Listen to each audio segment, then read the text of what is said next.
Okay, today we're going to talk about what happens if you eat right before sleep.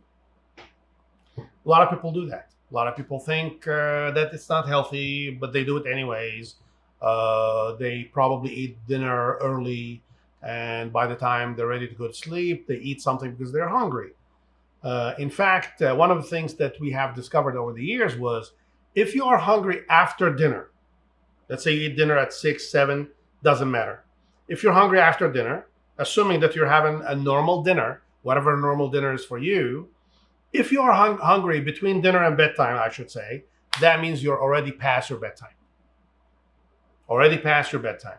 That means your energy system in the body created some deficit in energy, which is the best time for you to sleep, actually, because you don't need energy to run and go about your day and so forth close to bedtime. So that's just one quick sign that you pass your bedtime and there's something that you need to do about that, which means to sleep earlier.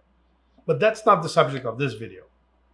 Today we're going to talk about what happens if you actually eat before bedtime. Before bedtime, everything in the body is gradually getting ready to create a shift from daytime operation to nighttime operation. A lot of people do not realize that every single cell in the body operates based on a certain rhythm. And the best way to categorize that rhythm would be daytime and nighttime.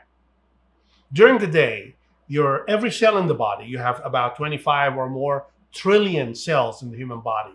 And you also have about 37, 39 trillion cells as beneficial bacteria that live inside of the body.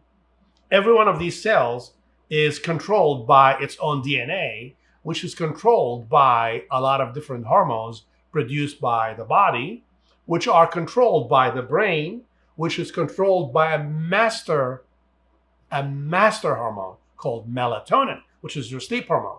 Sleep has a lot to do with that daytime rhythm, which affects every single function, daytime function and nighttime function, that every single one of those trillions of cells that make up your body operate. For example, during the night, if you are asleep, your body can start healing processes.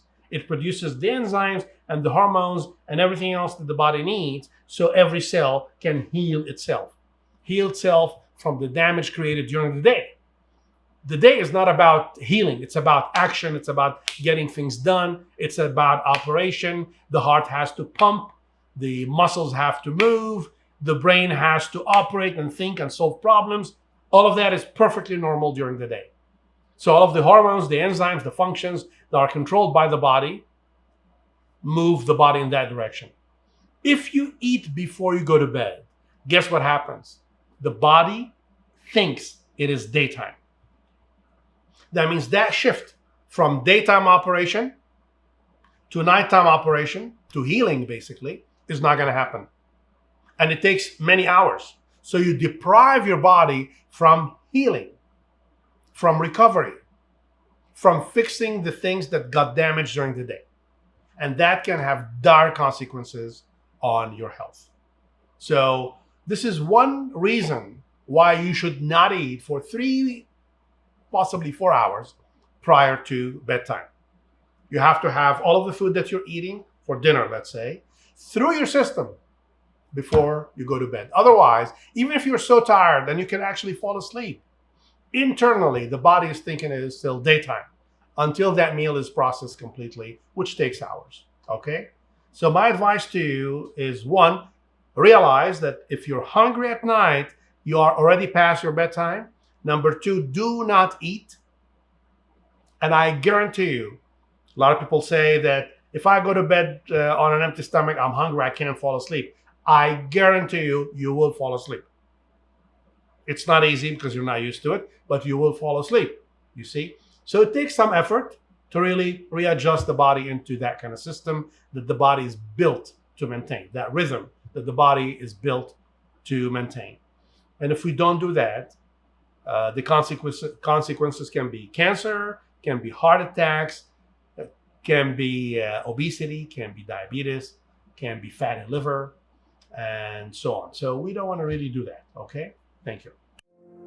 Hi, this is Dr. Matar again. If you like the video, please give it a like and subscribe so you can get the future videos. If you're new to the channel, what I do here is I discuss cases of my most successful patients who struggled with diet and exercise, yet were able to achieve at the end of their programs a well, fit, and slim life. I want the same for you, so if you have any questions or comments, please send them my way. I'd love to hear from you. Thank you.